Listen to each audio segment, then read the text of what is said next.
Hey guys. Tonight, let's slow things down a little. Dim the lights. Put the phone face down if you can. Let your shoulders drop. Because tonight we're drifting into one of history's most quietly miserable traditions. Not wars. Not plagues. Not even public executions. Tonight, we're talking about royal women who were married off for politics. Which, spoiler alert, was most of them. This is not a story about romance. It is not a story about love. It is barely even a story about marriage. It's a story about treaties wearing dresses. So get comfortable, because for the next while we're going to gently float through palaces, corridors, and dynasties where daughters were less people and more movable assets. Like furniture. Very expensive, emotionally neglected furniture. Now, when we imagine royal weddings, we tend to picture velvet, gold embroidery, choirs echoing off cathedral ceilings. And yes, all of that did happen. But beneath the silk was usually a girl who had just been told, politely and with great ceremony, that her entire future had been decided in a room she wasn't allowed to enter. Most royal women were promised away early. Very early. Sometimes before they could walk. Sometimes before they were born, which is honestly impressive planning, if not particularly humane. A king would shake another king's hand and say something like, "Someday, my daughter will marry your son." And everyone would nod, satisfied. Because that solved a border dispute. The daughter herself would find out years later. Casually. Over breakfast. And of course, she would be expected to smile. Because that's what good dynastic girls did. Let's start somewhere familiar. Medieval Europe. A place where childhood was brief, adulthood was exhausting, and therapy did not exist.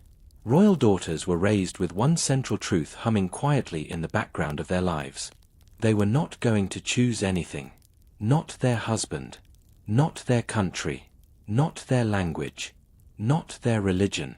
Their job was to be agreeable, fertile, and movable. Education reflected this. They learned to read, sometimes. They learned prayers. They learned how to manage a household, because eventually that household would belong to a man they had never met. And they learned, very carefully, how not to complain. Because complaining suggested disloyalty. And disloyalty was dangerous. When the time came, the process was oddly efficient. A delegation would arrive. There would be discussions about dowries, territories, alliances. Her body, meanwhile, was discussed in euphemisms. Healthy. Suitable. Of good stock. Everyone was very polite about it. Then one day, she would be told to pack. Sometimes she was 12. Sometimes younger. Occasionally older, which was considered suspicious, as if time itself had somehow failed its duty. She would leave her family, often forever. And this wasn't dramatic exile. It was quiet. Ceremonial. A farewell kiss. A prayer. And then a procession moving steadily away from everything familiar. What followed was usually culture shock on a scale that modern travel bloggers would struggle to articulate. New country. New court etiquette. New food. New expectations. Sometimes even a new name. Because why not erase the old one too? And then there was the husband. Now, occasionally, the husband was fine. Perfectly acceptable by medieval standards. Which is not a high bar, but still. More often, he was much older. Sometimes decades older. Sometimes already emotionally attached to someone else. Sometimes uninterested entirely. And sometimes, deeply unpleasant. But here's the thing. Royal women were not expected to evaluate this. Their personal happiness was irrelevant. This was not a partnership. It was a contract. Once married, their lives narrowed. They were queens, yes. But queens with very specific limits. They could host. They could sponsor churches. They could smile at ceremonies. What they could not do was go home. Homesickness was common. Letters survive where royal brides beg for news from their mothers. From sisters. From anyone who remembered them as children, not symbols. Some never saw their families again. And if the marriage failed emotionally, that was unfortunate, but acceptable. If it failed politically, that was dangerous. Because a queen who did not produce children was not just unlucky. She was a liability. Infertility was, of course, always assumed to be her fault. Always. No testing required.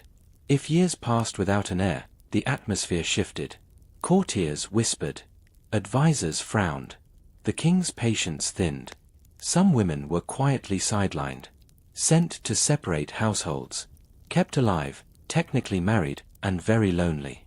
Others were accused of being cursed, or sinful, or insufficiently pious. Occasionally, annulments were arranged. Which sounds tidy, until you realize it meant being sent away, disgraced, and often penniless. And sometimes, if politics demanded it, a woman could be married, widowed, and remarried again. Repeatedly. Like a diplomatic boomerang. One particularly bleak pattern was the widow queen. If her husband died and her son was too young to rule, she might act as regent. Which sounds empowering. And sometimes it was. But more often, it meant navigating hostile courts, suspicious nobles, and constant reminders that her authority was temporary. Borrowed. Conditional. If her son died, her position evaporated. Instantly. She might be sent back to her homeland, older, worn down, and essentially irrelevant. A former queen with no role left to play. Let's gently drift over to the emotional side of this, because it's easy to treat these women as names on a family tree. Imagine being 14. You're told your life has meaning, but only in relation to someone else. Your body is a tool of statecraft. Your feelings are inconvenient. And every mistake you make is interpreted politically. If you smile too little, you're cold. If you smile too much, you're frivolous. If you speak, you're meddling. If you stay silent, you're weak. It was exhausting. Some women adapted. They learned the rules and bent them quietly. They built networks. They protected their children fiercely. Others withdrew. Chronic illness appears frequently in royal records. Headaches, melancholy, fatigue. Modern historians read those notes and nod slowly. Yes, that tracks. And then there were the women who resisted. Not loudly, not dramatically, just enough to be remembered as difficult. They wrote too many letters. They insisted on advisers from home. They refused to convert religions without protest. History usually punishes them for this. Labels them troublesome, uncooperative. But viewed gently, from a distance, they were just people trying not to disappear completely. One of the cruelest ironies is that many of these women were raised to believe deeply in duty. They wanted to be good daughters, good queens, good wives. They tried. And when things went wrong, they blamed themselves. Not the system. Not the men who traded them like tokens. Themselves. As the centuries moved forward, things changed. Slowly. Painfully slowly. But for a long stretch of history, royal women forced into political marriages lived lives that were quiet, controlled, and emotionally starved. Not tragic in a dramatic sense. Tragic in a slow, dull, everyday way. The kind of sadness that doesn't make headlines. It just lingers. So as we move forward, drifting through specific lives and specific dynasties, keep that in mind. Behind every treaty sealed with a wedding was usually a woman learning how to survive in a place she never chose. All right. Let's ease back in. No sudden movements. Same dim lighting. Same slow pace. When we left off, we were hovering over the general experience. The broad, grey emotional fog that settled over royal women who were sent away to be useful somewhere else. Now let's drift closer. Not sharply. Just enough to notice individual faces. Because once these women arrived in their new kingdoms, something interesting happened. They became very visible. And completely isolated. Which is a strange combination. A foreign queen was watched constantly. Her accent was noticed. Her habits were commented on. Her clothing choices were debated like policy decisions. If she wore dresses from home, she was criticized for clinging to the past. If she adopted local fashion, she was accused of pretending. There was no correct setting. Courts were small ecosystems. And they were not welcoming to outsiders. Ladies-in-waiting were often chosen for her. Not by her. By the people who wanted to keep an eye on her. Letters home were sometimes monitored. sometimes delayed, sometimes never delivered at all. And if she complained, even gently, it was framed as ingratitude. After all, she was a queen now. What more could she want? Let's float over to Spain for a moment. Because Spain was particularly good at this. Catherine of Aragon is a name most people recognize, usually in relation to Henry VIII. But before all that, she was a teenage girl shipped off to England to secure an alliance. She arrived optimistic, pious, prepared to be a good queen. Her husband died shortly after the wedding. And suddenly, she was stranded. In a foreign country. Widowed. Her political value uncertain. For years, she lived in limbo. Not quite royal. Not free to leave. Her parents negotiated her future like an unresolved invoice. She endured this quietly. Because that's what she'd been taught to do. And this pattern repeats endlessly. A royal woman's value fluctuated constantly. A live husband. Useful. Dead husband. Maybe. Son born. Extremely useful. No son. Increasingly expendable. Even queens who were loved at first could fall out of favor shockingly fast. Let's slide gently north. France was famous for elegant courts and brutal politics. A foreign queen there was expected to be charming, restrained, and immediately pregnant. Marie Antoinette, though later than our medieval focus, is a perfect example of the emotional mechanics. She arrived young, isolated, mocked for her accent, blamed for things she had no control over. She wrote to her mother constantly, long letters full of loneliness, confusion, and a desperate desire to be approved of. History later paints her as frivolous. But early on, she was just lost. And this wasn't unique. Royal marriages were often arranged across religious lines. Catholic brides sent to Protestant courts. Orthodox princesses shipped west. Conversion was expected. Instantly. Without hesitation. For many women, faith was one of the few personal anchors they had. Being told to abandon it was not symbolic. It was deeply destabilizing. Some resisted quietly, praying alone, keeping small relics hidden. Others complied publicly and suffered privately. And if political winds shifted, the same woman who had converted obediently could be accused later of being insufficiently sincere. Which is a no-win situation, in case that wasn't obvious. Now let's talk about motherhood. Because for royal women, motherhood was not tender or private. It was public, strategic, evaluated. Pregnancies were announced formally. Miscarriages were recorded with alarming bluntness. Births happened surrounded by witnesses. Sometimes dozens of them. Because everyone needed proof. The pressure to produce a male heir was relentless. And if she failed, repeatedly, the court's mood soured. Some husbands remained kind. Some did not. Many took mistresses openly. Which queens were expected to tolerate. Silently. Jealousy was considered immature. Unqueenly. If a mistress produced a son, the queen's position became even more precarious. And yet, divorce was rarely an option for her. Only for him. So she waited. And smiled. And hosted dinners. One of the saddest recurring details in royal correspondence is how often women blamed themselves for political failures. If alliances weakened. If peace collapsed. If relations cooled. They assumed they had failed at being pleasing enough. They had been raised to internalize responsibility for things completely outside their control. Now let's gently float over to Eastern Europe and Byzantium, where things were different, but not better. Byzantine princesses were highly educated, fluent in languages, politically astute. They were also married off aggressively to secure borders. Some became queens in Western Europe and immediately found themselves intellectually isolated, surrounded by courts that didn't value their education. Their advice was ignored. Their knowledge wasted. They were praised for beauty, and dismissed otherwise.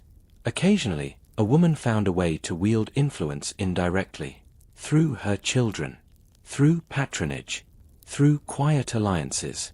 But this required extraordinary patience and emotional restraint. Any hint of ambition could be used against her. The phrase overstepping her role appears a lot in historical criticism, which is fascinating, because the role itself was never clearly defined.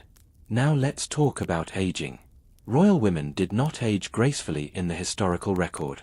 Not because they aged poorly, but because once their reproductive years ended, their relevance declined sharply. An older queen without power was often pushed aside. Politely, ceremonially, younger women arrived. New brides, new alliances. The former queen might be granted estates, a household, a quiet life, which sounds peaceful, until you realize how lonely it was. Separated from children, from influence, from purpose. Some turned deeply religious. Some became patrons of art or charity. Others simply faded.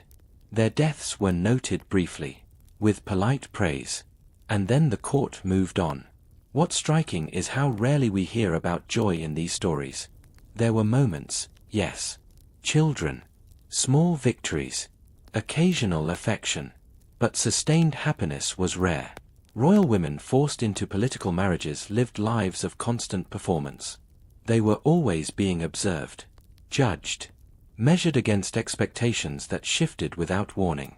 And yet, many endured with remarkable composure. They learned languages. They navigated hostile environments. They raised future rulers, all while being treated as replaceable. As we move forward, we'll start to look at specific women whose lives showed different variations of this same pattern. Some tragic, some quietly resilient, some deeply ironic. So stay settled. Let your thoughts drift. We're not in a hurry. All right. Still with me. Good. Same pace. Same low light. Same slow drift through rooms that smell faintly of wax, stone, and quiet disappointment. By now, a pattern is probably settling in. Royal women were sent away. They adapted or didn't. They produced heirs or didn't. They were praised, blamed, sidelined, or forgotten. But within that very narrow framework, something subtle kept happening. They survived. Not dramatically, not rebelliously in the movie sense, but persistently, carefully, in small, almost invisible ways. Let's talk about coping. Because when you remove agency from a person, they don't stop being human. They just find smaller spaces to exist inside. One of the most common strategies was routine. Queens often clung to strict daily schedules. Prayer at set hours, embroidery, reading, charity work. These weren't just hobbies. They were anchors. In letters, women described days blending together, marked only by bells and meals. Routine gave shape to time, and shape meant control, however minimal. Religion played a major role here. Not always because of deep belief, though that existed too, but because faith offered meaning where politics offered none. If your marriage was miserable, it could be reframed as sacrifice. If your loneliness was unbearable, it could be offered up as devotion. This wasn't weakness. It was psychological survival. Some queens leaned hard into motherhood as identity, not just producing heirs, but actively shaping their children's values, teaching languages, instilling loyalty to their homeland, quietly preparing sons to remember where they came from. This could be dangerous. A queen too close to her children was sometimes seen as manipulative, overbearing, especially if her homeland later became an enemy. But many took that risk anyway, because motherhood was one of the few spaces where emotional expression was allowed, encouraged, even. Then there were the letters. Oh, the letters. Royal women wrote constantly, to parents, to siblings, to former tutors, to religious advisors. These letters are restrained, careful, measured. Complaints are wrapped in politeness. Loneliness is framed as duty. Fear is softened into concern. But if you read enough of them, the pattern is unmistakable. I am well. I obey. I pray. And beneath it all, a quiet plea to be remembered. Some women became patrons of art, music, or architecture, not out of vanity, but because creation was something they could influence. A chapel here, a convent there, A painting commissioned quietly. These were ways of leaving a mark without threatening anyone. Because ambition, when displayed openly by a queen, was still dangerous. Let's pause for a moment on that word. Dangerous. A queen who showed intelligence was praised, briefly, then watched. A queen who offered political advice was tolerated, until it wasn't needed. A queen who succeeded too visibly could become a problem. History is full of women accused of meddling simply for participating. So many learned to operate indirectly. They listened. They remembered. They whispered suggestions at the right moment. They aligned themselves with powerful courtiers, or with religious figures. They learned when to speak, and more importantly, when not to. This kind of emotional labor is exhausting, but it kept them alive, and sometimes influential. Now let's float gently to a darker corner of this story. Mental health. Though the term didn't exist, the experiences did. Records mention queens who were withdrawn, who refused food, who stayed in their chambers for days. Some were described as melancholic, others as difficult. A few were declared unstable, which was a convenient label. If a queen expressed unhappiness too openly, it could be medicalized, dismissed, neutralized. There are cases where women were effectively imprisoned in comfortable isolation, surrounded by servants, cut off from influence, still queens in title, but functionally invisible. This was not common, but it was possible, and the knowledge that it was possible kept many women careful. Let's gently shift toward remarriage. Because political marriages didn't always end with one husband, widowed queens were valuable, still connected to powerful families, still useful. Some were remarried quickly, others resisted, often unsuccessfully. Imagine surviving one emotionally draining marriage only to be told, politely, that you'd be doing it again. In another country, with another stranger. Older now, more cautious, less hopeful. These later marriages were often colder, more transactional, and yet, women went through with them, because refusal was rarely an option. Occasionally, a widow was allowed to retire, to live quietly, to focus on religion or charity. This was considered merciful. But retirement could also mean isolation and irrelevance. Many women feared being forgotten more than being busy, which is understandable. Now let's talk about legacy. History remembers queens unevenly. Those who produced famous sons are remembered as mothers. Those who didn't are often footnotes. Those who resisted openly are labeled difficult. Those who complied completely disappear. The irony is that many women who did everything right, politically, socially, emotionally, left almost no trace. Because stability doesn't make good stories. Quiet endurance doesn't get statues. But if we read carefully, their lives are there. In household accounts. In marginal notes. In the absence of scandal. Sometimes the most telling thing is what isn't written. No accusations. No trials. No drama. Just years of service. And then a brief mention of death. There's something deeply human about that. Royal women forced into political marriages were not heroines or villains most of the time. They were people doing their best inside systems designed without them in mind. They learned patience. They learned restraint. They learned how to survive in rooms where every gesture was observed. And they paid for it emotionally. As we drift further along, we'll look at individual lives that illustrate these patterns more clearly. Women whose stories show resilience, or quiet tragedy, or strange, ironic twists. But for now, just sit with this idea.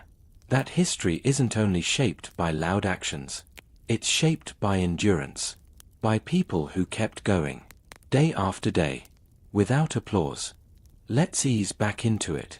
No rush. Same steady pace.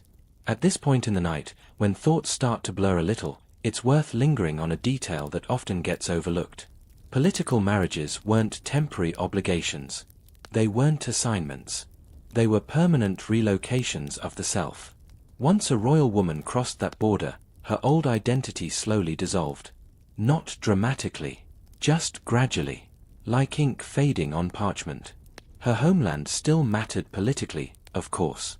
But emotionally, she was expected to detach, to become loyal, to become local, which is a fascinating demand to place on someone who was never allowed to choose. Many queens were told, explicitly, that their first loyalty must now be to their husband's crown. Not their father. Not their brothers. Certainly not their childhood memories. This put women in impossible positions during times of conflict. If war broke out between her birth country and her married one, she became instantly suspect. Every word she spoke was scrutinized. Every letter reread. Even silence could be interpreted as betrayal. Some women tried desperately to mediate, to soften tensions, to protect both sides. When it failed, they were blamed anyway. Because if peace didn't happen, someone had to be at fault. And the foreign queen was convenient. There are countless examples of queens accused of secret correspondence, hidden loyalties, emotional treason. Sometimes it was true. Often it wasn't. But once doubt crept in, it never fully left. Now let's talk about something quietly cruel. Language. Many royal women never became fully fluent in the language of their new court. Not because they didn't try, but because language acquisition is harder when you're stressed, isolated, and corrected constantly. Accents were mocked. Mistakes remembered. A queen who misspoke could be laughed at privately for years. This made conversation risky. So many chose silence instead. And silence, over time, became habit. Imagine spending decades in a place where every sentence feels like a test, where your words can be used against you politically. You would conserve speech too. So they did. Another detail that surfaces repeatedly is physical separation. Queens and kings did not always live together. In fact, many didn't. Separate households were common. Separate schedules. Sometimes separate palaces. This meant marriages could be emotionally distant by design. A queen might see her husband only occasionally, primarily for ceremonial appearances, or attempts at producing heirs, which makes the expectation of emotional harmony somewhat absurd. Some couples developed mutual respect, a few even genuine affection, but many lived parallel lives. And when affection did exist, it could still be disrupted by politics. A king pressured by advisors might distance himself, take a mistress, shift attention elsewhere, and the queen was expected to accept this calmly, because expressing hurt was considered childish. Let's pause gently on that word again. Childish. Royal women were often married as children, then criticized for behaving like them. It's one of history's quieter ironies. Now, as years passed, something else happened. The initial excitement of the alliance faded. Treaties expired. Borders changed. Enemies shifted.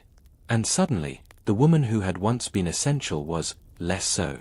Her presence no longer guaranteed peace. Her value was historical rather than current. This was when many women felt the shift most sharply. They were still queens. But the attention waned. Invitations slowed. Counsel was no longer requested. New figures emerged at court. Younger, local, politically relevant. This transition was rarely acknowledged openly. It just happened. And women noticed. Some responded by withdrawing further. Others tried to reassert relevance through patronage or piety. A few became fiercely protective of their children's futures, because that was the one remaining avenue of influence. Ensuring a son's success could retroactively justify a lifetime of sacrifice. And if the son failed, well, history can be unkind to mothers. Now let's float to a slightly different scenario. The queen who never quite fit. Some women simply could not adapt to their new environments. Not because they were stubborn, but because the cultural gap was too wide. Imagine growing up in a refined, literate court and being sent to one that valued martial toughness above all else. Or the reverse. Mismatch created tension. These queens were often described as aloof, or strange, or unsuitable. Their habits became gossip. Why does she eat like that? Why does she pray so much? Why does she insist on privacy? Privacy itself was suspicious. Courts thrived on visibility, on access. A queen who closed her doors was interpreted as hiding something. So women learned to perform accessibility, to appear open while guarding what little inner life they had left. This constant self-monitoring took a toll. You can see it in how often chronic illness appears in records. Digestive problems, fatigue, recurring fevers. Modern historians gently suggest stress, which feels like an understatement. Now let's talk about affection. Because despite everything, some women did find moments of connection. With ladies-in-waiting, with children, with scholars or religious figures. These relationships mattered deeply, and when they were disrupted, by death, dismissal, or political purges, the loss could be devastating. Some queens outlived nearly everyone they trusted. By the end of their lives, they were surrounded by strangers who knew them only as symbols. This is when you start to see wills filled with oddly specific bequests. A ring to one person, a book to another, a small relic passed on quietly. These were acts of remembrance, proof that someone had mattered. Now, occasionally, a woman managed to reshape her fate slightly, not escape it, but soften it. She might negotiate better conditions for her household, secure education for daughters, influence charitable reforms. These accomplishments rarely appear prominently in textbooks, but they mattered to the people affected, and to the women themselves. Because accomplishment, however modest, is grounding. It reminds you that you exist beyond your assigned role. But for every woman who found this balance, there were many who simply endured. And endurance, over decades, changes a person. It makes them quieter, more cautious, sometimes bitter, sometimes deeply kind. History tends to flatten these personalities. But they were there. You can hear them faintly in letters that suddenly stop, in records that mention her declining health, in funerals attended politely, but without great fanfare. Royal women forced into political marriages often died where they had lived, in foreign lands, surrounded by ritual, far from the people who had known them first. And yet, in some cases, their influence lingered. In customs they introduced, in charities they founded, in children who remembered them with affection. It's not dramatic legacy, but it's real. As we drift onward, we'll begin to see how later generations slowly, unevenly, began to question this system. Not dismantle it, just question it. But for now, stay here in this moment. A long life, a narrow role, and the quiet strength it took to fill it.